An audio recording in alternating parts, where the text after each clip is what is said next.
This is a CBS News special report on this Easter Monday, the death of Pope Francis. I'm Tony DeCopel in New York. We are reflecting on the life and the legacy after the Vatican announced just 2 hours ago that Pope Francis died this morning. Francis had appeared in public less than 24 hours earlier, blessing a thrilled Easter Sunday crowd in St. Peter's Square. 88 years old, the Pope was, of course, recovering from a case of double pneumonia that put him in the hospital for more than a month. In a moment, we're going to talk to Chris Livesay, who is live in Rome. But first, Nora O'Donnell, who we're lucky to have here. She interviewed Francis at the Vatican almost exactly a year ago. Nora, good morning. Your reactions. Yeah, good morning to you, Tony. That's right. You know, he was called the People's Pope. And remarkable to wake up this morning and realize he has passed on this Easter Monday. You know, Pope Francis led the Roman Catholic Church for more than 12 years. Throughout that time, I guess you could consider his papacy as someone who reached out to groups that have been overlooked, marginalized throughout the church history. And this was just one way his papacy set a strikingly different tone. The Holy Father set the tone with his first official act as Pope, reversing a centuries-old tradition. I want to ask you a favor, he said. Before the bishop blesses the people, I ask that you would pray to the Lord to bless me. He named himself after Francis of Assisi, a saint known for his simplicity and humility. The first pope to hail from the Americas, the first Jesuit pope said he wanted a poorer church, one that would include the excluded, rather than living in the lavish papal apartments where popes have lived for hundreds of years. He set an example by choosing to live at the Santa Marta, a simple guest house on Vatican grounds. What an honor. That's where we met him in April 2024. His desire to reach out to ordinary people sent the bulletproof Pope-mobiles into storage. I cannot greet people from inside a sardine can, Francis famously explained, even if it is made of glass. He'd become one of the most popular public figures in the world, regularly speaking up for the voiceless, especially migrants and refugees. During his papacy, he was faced with a wave of clerical sex abuse scandals that stretched to the very highest levels of the church. He was accused at first of being tone deaf in his slow response to the crisis. But then, in 2019, the Pope made sweeping changes to allow for greater accountability and transparency and abolish the top-level confidentiality of pontifical secret. You have said zero tolerance. It cannot be tolerated. When there is a case of a religious man or woman who abuses, the full force of the law falls upon them. In this, there has been a great deal of progress. A few weeks after we interviewed Francis, it was reported that he used a homophobic slur in 2 private meetings. But in his more than a decade as Pope, he voiced support for bringing the LGBTQ community into the church. That push started aboard a papal flight just months into his tenure. Who am I to judge, he said. Hailing from South America, Pope Francis's simple style was a product of his humble beginnings. Jorge Mario Bergoglio was born in 1936 in Buenos Aires to an immigrant Italian railway worker and a housewife. As a young man, he lost part of a lung to an infection. He was ordained at the late age of 32. Francis claimed he only brought a small bag to the conclave that elected him because he expected to be going back home to Argentina. Do you like when you are called the People's Pope? El Papa de la gente. Instead, he became one of the oldest popes in history, having traveled to more than 60 countries and keeping a busy schedule until the final days of his life. What do you hope your legacy is? I never really thought about it. The church is the legacy. The church not only through the Pope, but through you, through every Christian, through everyone. Personally, I get on the bandwagon of the church and its legacy for all. You mean that the church is for everybody? Yes, for everybody.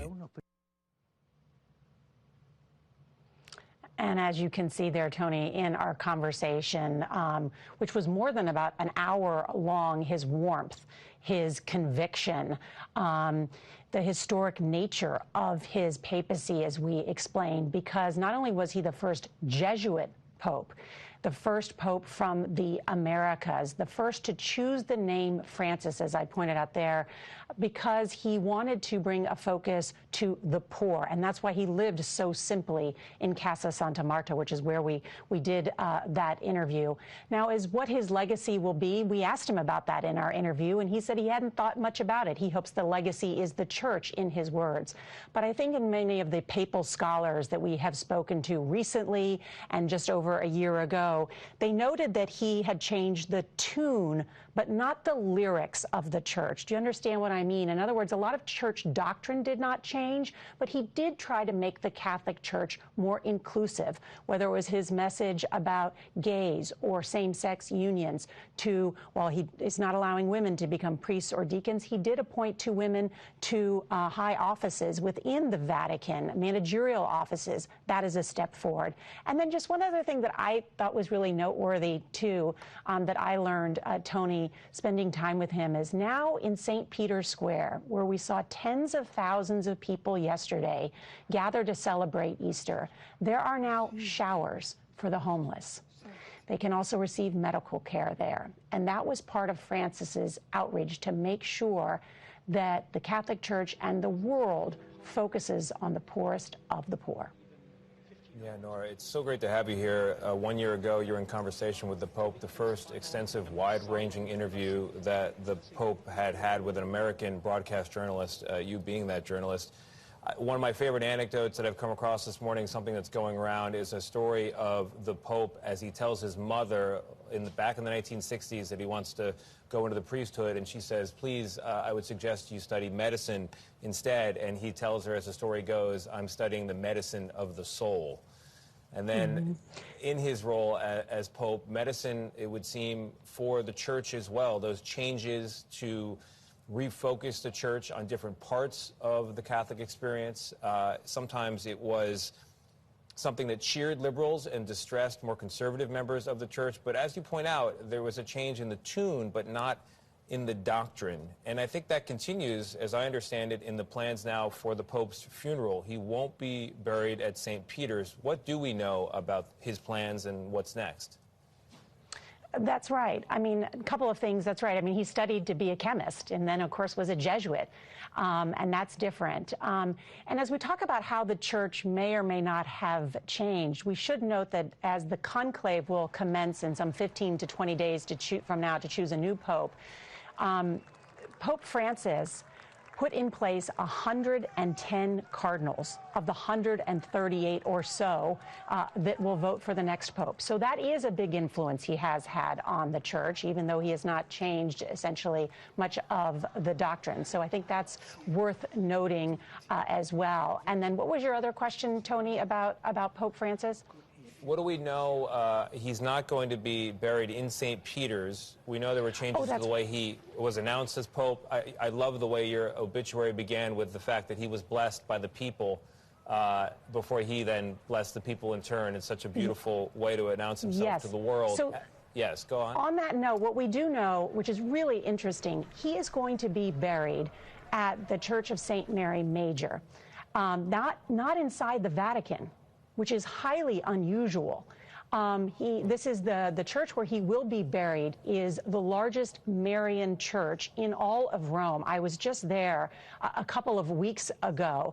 It is actually the church where Pope Francis goes to pray before and after every single international trip that he does. So he has been there more than 100 times. And the reason, it's a really beautiful church. And the reason that he goes there, once again, is to bring the focus to Mary, the Blessed Virgin Mother. This is a picture of him there praying right before this really beautiful picture of the Virgin Mary. And so he will be buried there. And again, I think it's just, like you said, how the Pope has tried to do things differently, to break with the centuries-old tradition of the Roman Catholic Church and to bring attention, whether it is to the marginalized and the poor, or in this case where he will be buried, to Mary, a saint that he, of course, and the Blessed Virgin Mother, and to bring attention to her teachings and what she represents for the Catholic Church. You know, it's an amazing thing, as you pointed out, a pope of firsts in his life and now a pope of firsts in his death as well. We have Chris Livesay in Vatican City for us. Chris, where are you? What's the mood there? What are you seeing? What are you hearing? Good morning, Tony. Well, I am overlooking St. Peter's Square just behind me, and you'll hear gongs of the bell. Each one of those gongs represents 1 year of Pope Francis's life. He died, of course, at the age of 88, so we will hear 88 gongs throughout this morning. Apart from those gongs, they really pierce a deafening silence that has laid over St. Peter's Square ever since the news broke this morning, just before 10 a.m. local time, that Pope Francis had died. And that silence really stood out in stark contrast to the scenes we witnessed yesterday here in St. Peter's Square. Pope Francis taking a victory lap of sorts through St. Peter's Square in the Pope Mobile for the very first time since he was discharged from the hospital 3 weeks ago. You can hear him struggling to say, "Happy Easter, brothers and sisters." All of this, we should mention, in defiance of doctor's orders. Now, he was told to stay home and rest and avoid mingling with the public for at least 2 months, but those doctor's orders proved to be too much for the Pope during Holy Week, the holiest week of the year, and of course on Easter Sunday, which really capped off a string of surprise appearances that Pope Francis made. On one example, he just sort of popped up in St. Peter's Basilica behind me, wasn't wearing his zucchetto, that's the head covering of the Pope. He was wearing black pants, so not the papal white, and he had a poncho covering his shoulders as he was wheeled around beside a tomb. So he didn't even look like a pope. It really struck people just how normal and down to earth he appeared. Then about a week ago on Palm Sunday, he made another surprise appearance, mingling with about 20,000 people here in St. Peter's Square. On Thursday, Holy Thursday, he made a surprise appearance at a prison where he kissed hands of many of the prisoners, and they kissed his. About 70 inmates there. Again, all of this unscripted, unplanned, and it turned out to be just a drum roll, a sort of dress rehearsal for that comeback appearance, as it were, on Easter, which also turned out to be his last appearance, Tony. Chris Livesay for us. Chris, thank you very much. Nora O'Donnell reporting as well with an obituary there, we're marking the passing and reflecting on the life of Pope Francis, age 88, 12 years as Pope, at times to cheers from more liberal members of the church and much distress for conservative members of the church. But as Nora points out, while he changed the tune of the church, he did not change the doctrine. And now we look to what happens next. For much more coverage, you should stay on this channel, 7 a.m. A special edition of CBS Mornings will follow. You may remember the Pope was in the hospital for more than a month with double pneumonia, so while this is, of course, a shock, it is also at the same time not a shock. We will cover it extensively in the hours ahead. This has been a CBS News Special Report. I'm Tony DeCopel in New York.